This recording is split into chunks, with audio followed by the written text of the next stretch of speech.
सभी को जय सिया राम। और सुंदरकांड की पुष्पिका और फलश्रुति के लिए हम सभी लोग डॉक्टर राज रानी शर्मा जी से निवेदन करते हैं कि वो राम कुटुंब के मंच पर सुंदरकांड की फलश्रुति और पुष्पिका के बारे में हम लोगों को कुछ जानकारी दें। स्वागत है डॉक्टर शर्मा जी। सभी को रामानुरागियों और राम कुटुंब परिवार को कुटुंब को मेरा प्रणाम। जय सिया राम। बहुत ही मैं इसको अपना सौभाग्य मानती हूँ कि आप लोगों के बीच कुछ बात करने का मौका मिलता है। राम चर्चा है तो ये हमारा कर्तव्य है कि जो हमें पता है या जो हमने पढ़ लिया है, कोई मानस नहीं है उसमें, जो बस कहने की बात है, और जो पढ़ा है उसको बांटने का मेरा विचार है।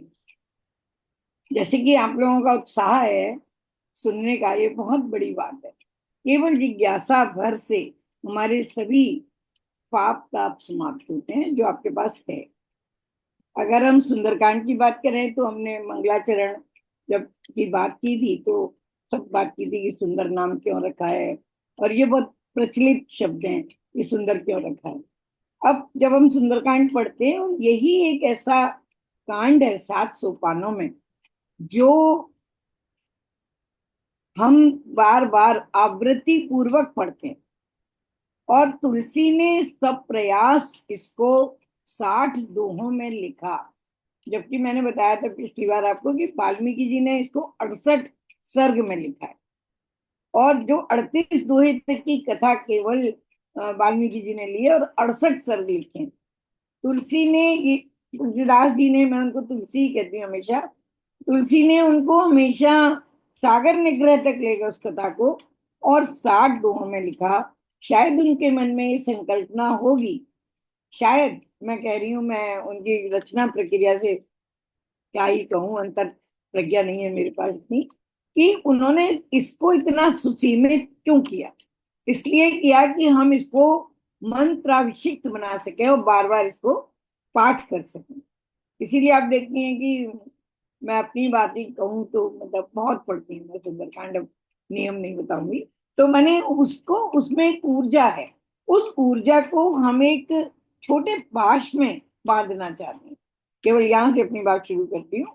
तो जो हनुमंत कृपा होगी तब हम उस ऊर्जा को अनुभव कर पाएंगे, और फलश्रुति में तो बिल्कुल कर पाएंगे। ऐसा बुना है तुलसी ने फलश्रुति को कि वो आश्चर्यजनक लगता है। कल बात चल रही थी, आदरणीय छविनाथ जी कह रहे थे और विनीता जी भी कह रही थी कि ऐसर मम उत्तर तटवासी, 2 मिनट में उसकी चर्चा करूंगी। हतव नाथ खल नर अघ राशि। तो ये कैसे तो समुद्र ने एकाएक बिना प्रसंग के ये बात कह दी। तो जब मैं पढ़ रही थी तो मुझे इसका उत्तर मिला कि आप देखिए, हमें आश्चर्य नहीं लगता कि राम परात्पर ब्रह्म यहाँ पर हैं और समुद्र के वंशज हैं। कैसे अपनी छोटा बच्चा अगर कोई हो, समुद्र पूर्वज है राम के, और वो हमारे किनारे पर आकर कुछ अनन्य विनय कर रहा है तो हम पिघल जाएंगे। लेकिन समुद्र भगवान है, मने वरुण देव वहां पर है, तो पिघले नहीं वो। 3 दिन उन्होंने प्रतीक्षा करा, और 3 दिन प्रतीक्षा कराने के पीछे उनका उद्देश्य ये था कि राम जी का कोप पक जाए। राम को कोप दिलाना बहुत मुश्किल है। कल विनीता जी बता रही थी कोप दिखाया जाता है माने, और राम को कोप दे, बोले राम सकोप, तब तो राम ने कोप दिखाया, और समुद्र ने ये उनको पकाया, उनके क्रोध को। और पकाकर फिर उन्होंने, जब उन्हें मालूम थी समुद्र को कि जैसे ही ये कोप में आएंगे तो शरसंधान करेंगे, यहां तक कि वो प्रतीक्षा कर रहे थे समुद्र कि जब शरसंधान करेंगे तो मैं अपने मन की इच्छा इनसे कहूंगा, ये मेरे वंशज हैं और मेरे मन की बात पूरी करेंगे। तो उन्होंने कहा कि आपका ये शर तो चढ़ ही गया है। राम ने कहा मैं इसका क्या करूं, लक्ष्य पे आ जाता है तीर तो उसका कहीं ना कहीं फलित होना जरूरी है। तो उन्होंने कहा आप उत्तर में, और ऐसा लिखा है किताब में कि ग्रंथों में कि वहां उत्तर दिशा में द्रुमकुल्य एक जाति थी, द्रुमकुल्य, और वो द्रुमकुल्य आभीर जाति थी। अब हम नहीं उस शब्द को प्रयोग कर सकते, लेकिन वो अंत्यज थे, अंत्यज के भी अंत्यज थे, मैं केवल इस रूप में कहूंगी। और वो उत्पाती तो थे ही, राक्षसों से भी ज्यादा। उत्पादी थे।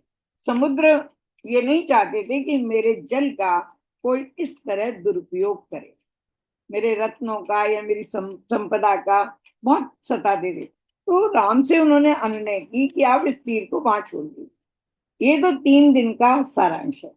फिर इसके बाद वाल्मीकि रामायण में ही आता है और अध्यात्म रामायण में भी आता है। आभीर प्रमुखा माने वो वहां पे वो रहते थे। अमोघो अयम महाबाण तस्मिन देशे निपात्यताम लक्ष्य दर्शय शीघ्रम, राम ने पूछा अध्यात्म रामायण में, तो मैं इस अमोघ बाण को कहाँ छोड़ूं। तब समुद्र ने ये उनको बताया कि ब्रह्मकुल्य जाति पर इन्हें छोड़ दीजिए। और राम तो करुणा निधान है, बाण भी छोड़ा, उसको निर्जन भी किया उस देश को, फिर वरदान दिया कि आगे भविष्य में इस धरती पर मरुकांतार नाम से ये प्रसिद्ध होगा, जो डेजर्ट हम जिसको कहते हैं, रेगिस्तान। और यहाँ पर फिर मेवे में बहुत होंगे, फल फूल बहुत होंगे, ये कहा उन्होंने। तो उसी के आधार पर ये मैं बताती हूँ आपको। और इसमें रणधीर शब्द का प्रयोग किया तुलसी ने। तुरत ही हरि राम रण धीरा, मैंने एक बाण से पूरे की पूरे उसको समाप्त कर देना, ये बहुत ही बड़ी बात है। आप सोचिए, वो समुद्र जो मैनाक को भेजता है, दूत का इतना आदर करता है कि जाओ और राम के दूत का श्रम हर लो, जाओ और सुरसा से कहता है कि राम के दूत की परीक्षा ले लो कि क्या वो इस काम को कर पाएंगे कि नहीं। वही समुद्र राम को 3 दिन क्यों सताता, क्यों छकाता, या क्यों उनसे प्रतीक्षा कराता, उसके पीछे कारण ये था। और दूसरी बात एक और इसमें यह है कि समुद्र को पता था कि जब ये लंका विजय कर लेंगे तो इन्हें समय नहीं रहेगा, अभी उचित समय है, अभी हम राम से ये काम करा सकते हैं, फिर तो इन पर एक एक मिनट का समय नहीं रहेगा। तो एक ये भी कारण था। फिर इसके बाद आपने पढ़ा होगा, इसमें बहुत सुंदर है, देख राम बल पौरुष भारी, हर्ष पयोनिध भयो सुखारी।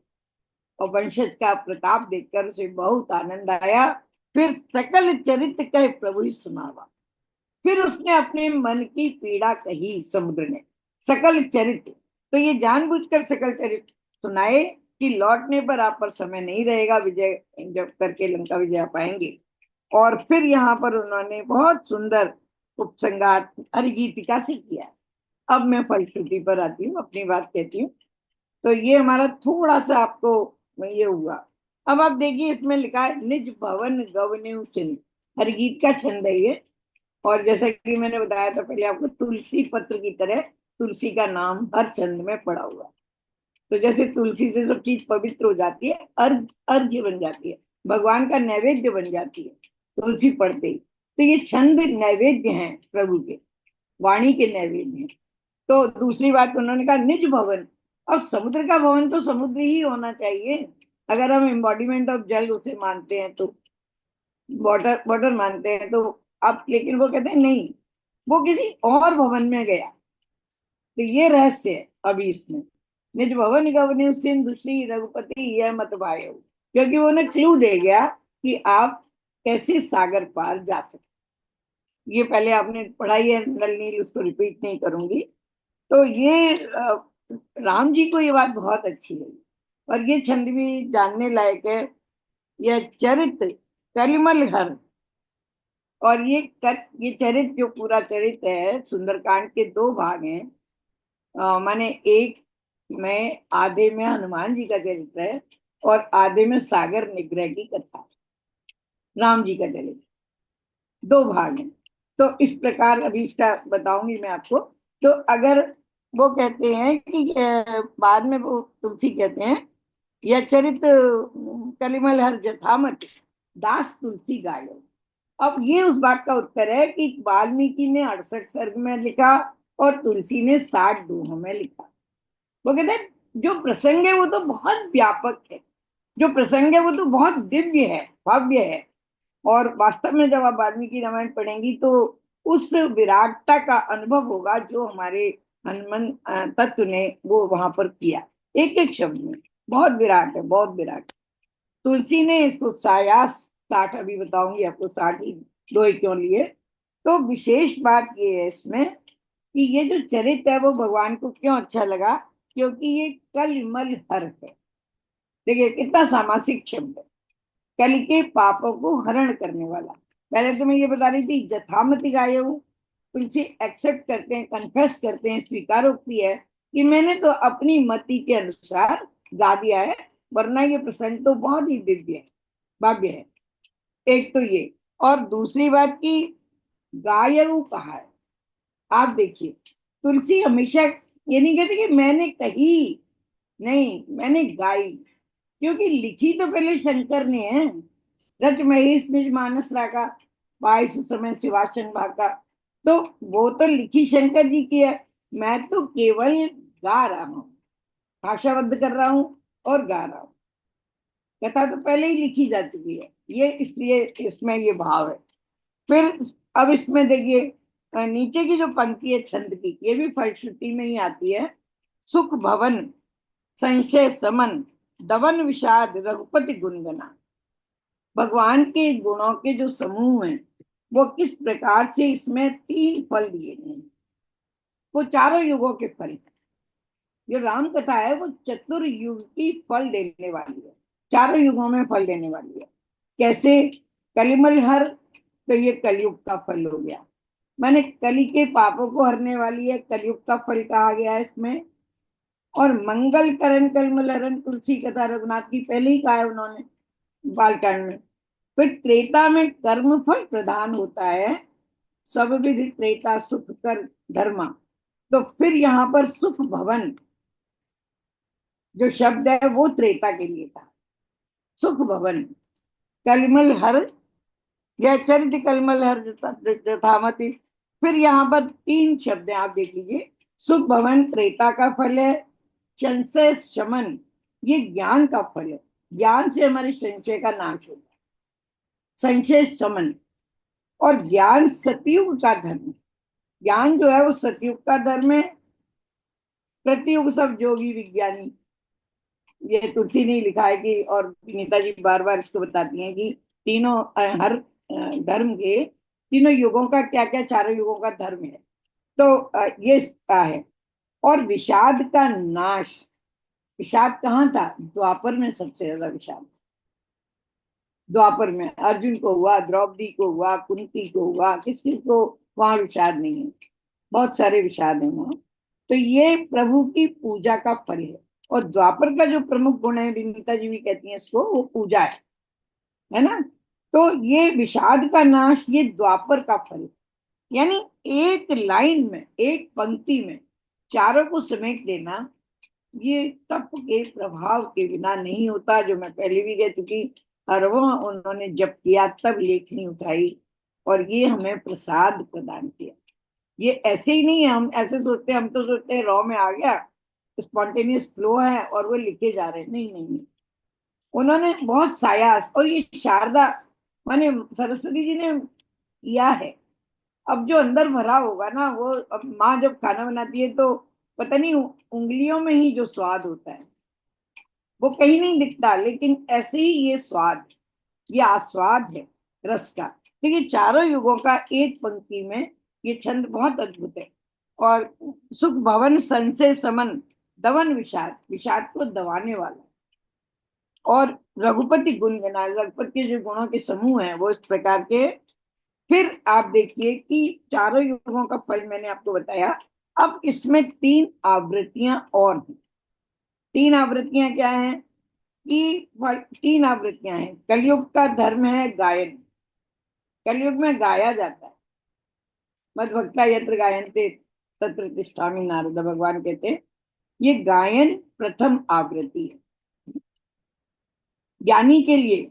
और सुख भवन माने जिज्ञासु के लिए ये गाया जाता है।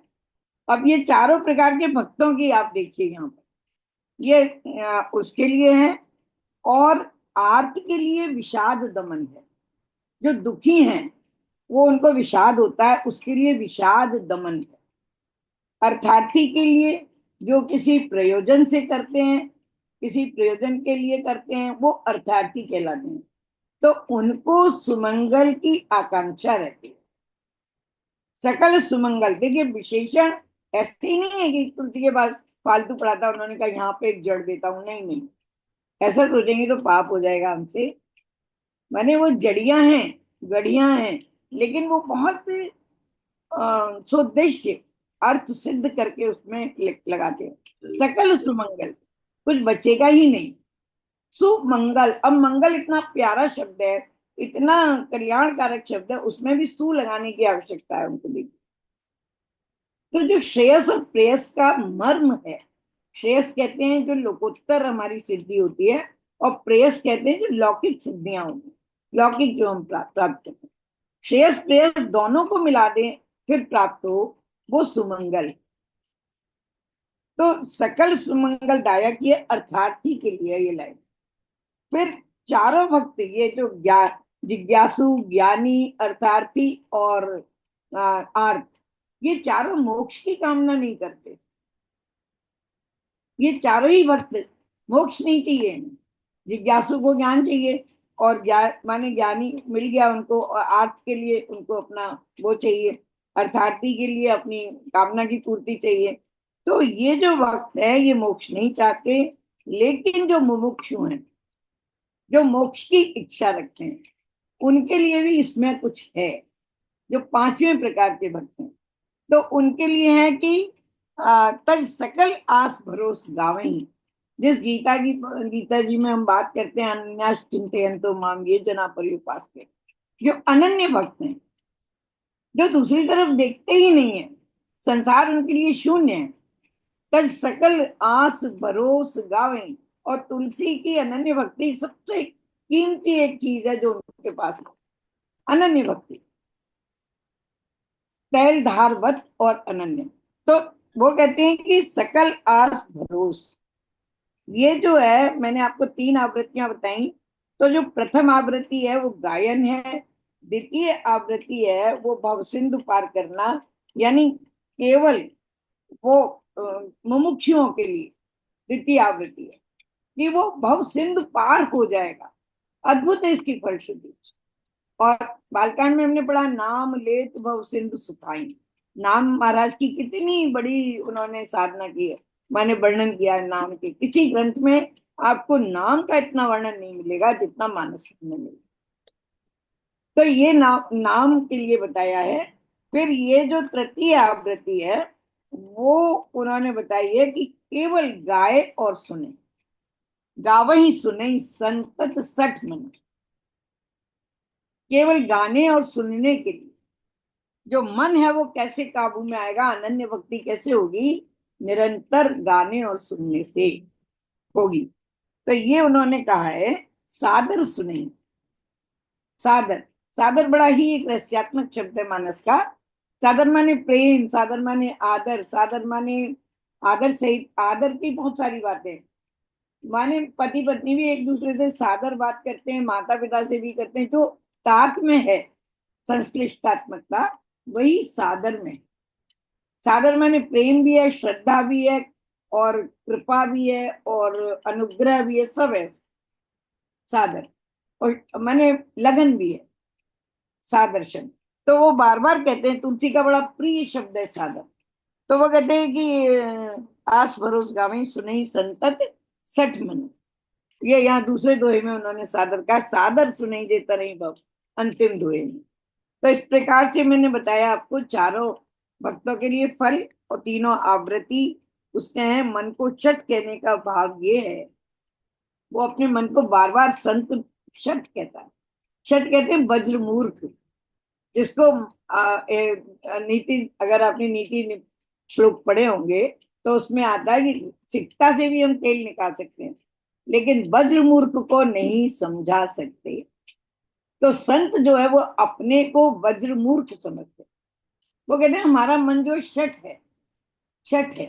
क्योंकि जब तक हम अपने आप को ये नहीं मानेंगे तब तक हमें माने मुक्ति के लिए साधन करने की, भगवान की तरफ जाने की प्रेरणा नहीं मिली। तो तुलसी बार बार शठ मना कहते हैं, बहुत बार प्रयोग करते हैं इस प्रकार का, बदल बदल के शब्दों में। तो ये फलश्रुति में है। आगे का जो दोहा है वो बहुत महत्वपूर्ण है। वो कहते हैं सकल सुमंगलदायक। अभी इस पर चर्चा मैंने की आपको। जो भी आपके मन में है, आर्त, जिज्ञासु, अर्थार्थी, और फिर क्या रह गया, मैंने एक और वो जो भक्त रह गया, तो ज्ञानी, ज्ञानी यार जिज्ञासु और अर्थार्थी चारों के लिए सुमंगल देने वाली ये रघुनायक के गुणों का गान। और तुलसी का मंत्र है, राम ही सुमरिए गाइए राम ही, संतत भजे राम गुण ग्राम। गुण ग्राम, एक गुण नहीं, गुणों के समूह को। और क्या कहते हैं, गुण गान, माने वो गान गायन पे बहुत जोर है। मैं कल यही सोच रही थी बैठे बैठे कि कथा बांची जाती है लेकिन गायन पे इतना जोर। फिर मेरे मन में ईश्वर की कृपा से एक विचार आया कि जब हम गाते हैं, आशा जी सुन रही हैं, तो स्वर में ईश्वर का वास होता है। मैं आशा जी को हमेशा कहती हूँ, आप बहुत जो संगीत साधक हैं वो ईश्वर के बहुत कृपा पात्र हैं। तो एक तो ये, दूसरी बात, जब हम गाते हैं तो एक तानता रहती है। आप अमूर्त स्वर लहरियों को मूर्त करते होते हैं, आपका मन इधर उधर भटकता नहीं है गाने में। पढ़ने में भटक सकता है, गाने में बहुत अद्भुत कला है। माने संगीत या माने तो उसमें लौ लगी रहती है। इस, इसलिए तुलसी बार बार गुण गान, गाने की बात बार बार करते हैं, और पढ़ने की नहीं करते कि पढ़ो अपना, गाइए। बार बार उन्हें माने आपको अनेक कांडों में ये मिल जाएगा। और दूसरी बात की जो मुझे बहुत प्रिय है, मैं रोज पाठ करती हूँ इसका, तो अंतिम जो लाइन है, भव सिंधु बिना जल जाने। जब भव सिंधु सूख ही जाएगा गुणगान करने से, तो सूखी, वो दुष्यंत का एक शेर है, "ऐ दोस्त जिंदगी से ना इतना निराश हो, सूखी भी है नदी तो समझ रास्ता हुआ"। सूखी नदियां तो रास्ता हो जाती हैं, समुद्र सूख गया तो पार करना कौन मुश्किल है। और वास्तव में आपने देखा होगा जिंदगी में इतनी विपत्तियां आती हैं, सूख जाती हैं विपत्तियां राम की कृपा से। तो ये उन्होंने एक इंगित किया है। और आप सोचिए, राम ने सेतु बनाया, और तुलसी चौपाई लिखते हैं, सेतु है तो श्रम कीन न थोड़ा। कितना श्रम किया, इतने पत्थर आए, 5 दिन लगे, और श्वेत सेतु बनाया। लेकिन भक्तों के लिए वो भव सिंधु को, माने जो समुद्र राम ने सीता जी तक जाने के लिए सेतु बनाया, उससे ज्यादा गंभीर भव सिंधु है। लेकिन राम के नाम से वो भी सूख जाता है। लेकिन वो ये कहते हैं कि अगर हम रघुनायक के गुणों का गान करेंगे, सादर सुने ये तरही भव सिंधु बिना जल जान। और फिर बार बार कहते हैं, कैसे कहा, गोपद एव भव सिंधु तराई। जो गाय के खुर के में जो जल भरा रहता है, गोपद, उसको ही हम उस गड्ढे के समान ही भव सागर हो जाएगा। मुझे तो लगता है उतना भी नहीं भगवान अपने भक्त को कष्ट देते। भव सिंधु सुखमणि, गोपद एव भव सिंधु तराही, बहुत है, नाम महिमा में तो अद्भुत है। तो इसमें एक तो मैंने आपको ये बताया कि वो, अब देखिए हनुमान जी ने बिना यान के पार किया समुद्र को, कोई जहाज उनके लिए नहीं आया। क्या उनके लिए जहाज नहीं आ सकता था? जरूर आ सकता था उन पर तो। और दूसरी बात की, बिना जलयान के तैरे, सारी कटक बिना जलयान के गई। वैसे समुद्र है तो जहाज की आवश्यकता होगी ही, लेकिन ये यहाँ पर प्रतीक है, पूरा सुंदर कांड, भक्ति इसमें बरसती है। एक और बात मैं आपको कहूंगी, इसमें जो मैंने पढ़ लिया था आपको बांट रही हूँ। 7 सोपान है मानस में, तो सप्तपुरी है। ये सातों सोपान सप्तपुरी की इन्हें उपमा दी जाती है। इस तरह ये कांड कांचीपुरी हुआ। किष्किंधा कांड को अगर हम मान लें तो वो काशीपुरी हुआ, क्योंकि शिव की बात है, पहले हमने बताया था आपको। सुंदर कांड कांचीपुरी है। और कांची जो जानते हैं वो जानते हैं, 2 भाग है कांची के, शिव कांची विष्णु कांची। मैं बचपन में जा चुकी हूँ। तो शिव कांची और विष्णु कांची जो सप्तपुरी है, उनमें कांची का नाम है। अब इसमें हनुमान जी, ये सबको पता है कि हनुमान जी साक्षात शंकर जी हैं। मुझे इसमें वो लाइन भी बहुत अच्छी लगती है कि जब हनुमान जी को ये कल्पना करते हैं, शंकर जी पार्वती जी को सुनाते समय कि सुमिर सुदशा मगन गौरी सा।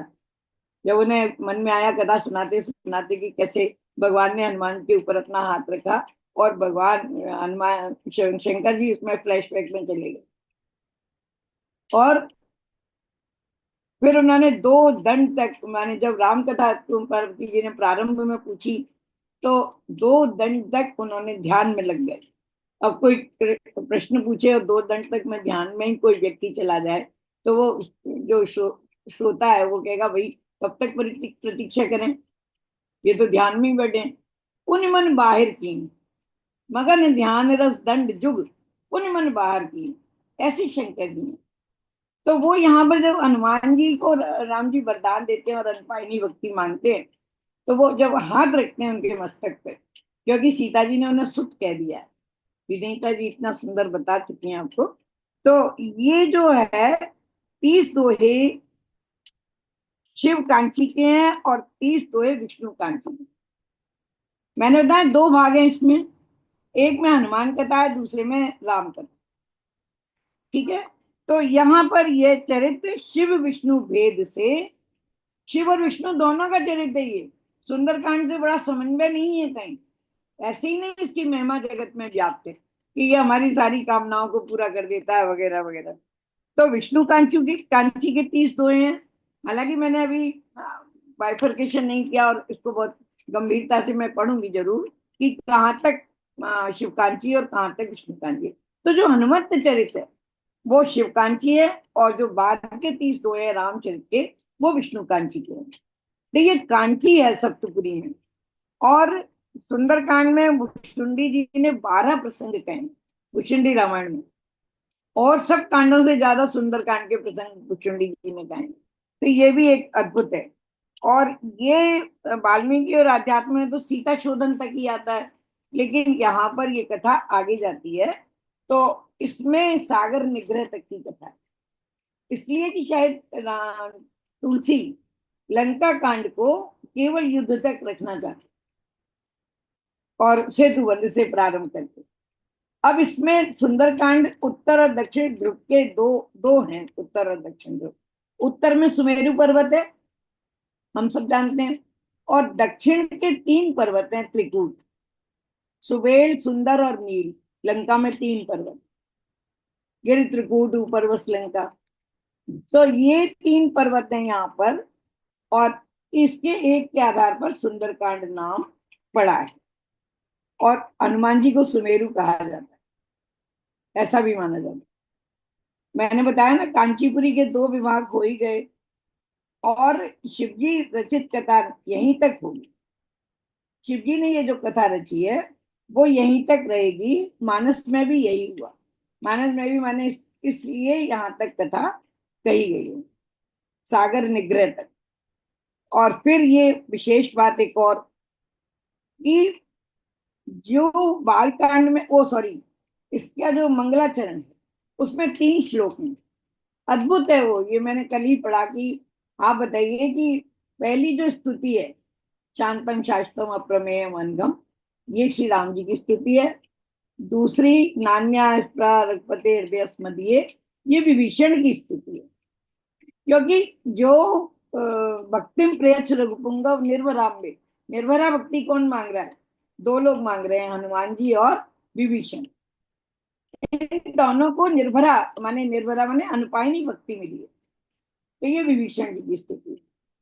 और तीसरी जो है वो हनुमंत की स्तुति है। और 3 ही घटनाएं इसमें है, 3 ही चरित्र हैं इसमें, आप देख लीजिए। तो एक विभीषण का भी कथा बहुत अच्छी है, विभीषण शरणागति अद्भुत कथा है, अद्भुत। मानस की अगर उसमें लें, विभीषण शरणागति से याद आएगी, देखिए 2 प्रकार की शरणागति होती है, पात्र शरणागति और अपात्र शरणागति। तरह तरह के गुरु बना लेते हैं और अपात्र शरणागति में हम चले जाते हैं, वो नहीं मानी जाएगी। अपात्र शरणागति कहना नहीं चाहिए कि जैसे राम जी समुद्र के पास प्रार्थना करने गए, समुद्र की शरण में गए, विनय के कारण, स्वभाव के कारण, बहुत सारे उसके नेतार्थ, वो अपात्र शरणागति है, वो फलित नहीं हुई। और जो पात्र शरणागति है, विभीषण राम की शरण में आया, ये पात्र शरणागति। तो इसको दोनों को उन्होंने संकेत से विभीषण की कथा के माध्यम से हमें बताया। और तीन कथा, तीन चरित्र है इसमें। और माने जो सर्व श्रेयस्करी सीता नतोम राम बल्लभम बालकांड में जो आता है, वही श्रेयस्करी सीता हनुमान जी को अपना बेटा मानती है, सुत मानती है। अष्ट सिद्धि नवनीत के उनको आशीर्वाद प्रदान करती है। बहुत बड़ी घटना है ये भी। तो ये उनकी भी कथा है। तो सर्व श्रेयस्करीम है, उनसे वरदान मिल रहा है, इसलिए सकल सुमंगलदायक। हनुमान जी को इतनी अष्ट सिद्ध नवनीत मिल गया, और जैसे ही उन्होंने कहा करई बहुत रघुनायक छो, हनुमान जी तो तब भी रस में डूब गए थे। हनुमान जी मगन हो गए कि अब मुझे कुछ नहीं चाहिए, माँ ने इतना बड़ा आशीर्वाद दे दिया। तो ये अद्भुत कथा, अद्भुत प्रसंग है, इसलिए बार बार लोग पढ़ते हैं, आवृत्ति करते हैं, जो यथामति पढ़ते हैं, जैसी जिसकी माने श्रद्धा है, जैसी जिसका प्रयास है। लेकिन आनंद सबको आता है। जो बेसुरा होके पढ़ लेते हैं उनको भी आता है, हम जैसे मूक पढ़ते हैं, मैं गा के नहीं पढ़ पाती, उनको भी आनंद आता है। और जो सस्वर गाते हैं उनकी तो बात ही अलग है। तो इस प्रकार से तीन कथाएं मैंने आपको बताया। और मंगलाचरण में जो तीन है, उनके तीनों की बातें हैं इसमें। एक ही बातें मुझे कहनी थी। और कांची चारों, आप देखिए ये जो दोहा है, अगर हम रोज यही पढ़ लें तो ये भी अद्भुत फल देने वाला। सकल सुमंगलदायक रघुनायक इंसान गान सादर सुने। अब सादर बहुत बड़ा अर्थ गर्भित शब्द है। श्रद्धा कितनी है, प्रेम कितना है, भक्ति कितनी है, समर्पण कितना है, लौ कितनी लगी है आपकी, अनन्य भक्ति कितनी है, सब सादर में लपेट के उनने रख दिया कैप्सूल। बड़ा ही रहस्यात्मक शब्द है। रहस्यात्मक तो नहीं कहना चाहिए, मतलब बड़ा ही अर्थ गर्भित शब्द है। ऐसे ही नहीं राजरानी उन्होंने जी, किसी। क्षमा चाहते हैं, हाँ, एकदम से समय। बंद हो जाएगी मीटिंग, तो हाँ, बस बस इसलिए हाँ। हमने आपसे 2 दिन के लिए कहा था। तो अभी हम लोग का जी भी नहीं भरा है, और अभी आपने जितना अध्ययन किया है उसके हिसाब से भी बहुत कुछ है जो हम लोग सुनना चाहेंगे। तो आज हम लोग यहीं पर विराम देते हैं, और रिकॉर्डिंग बंद करके फिर 1 मिनट उसके बाद बात करते हैं। बहुत बहुत धन्यवाद आपका। जय सिया राम।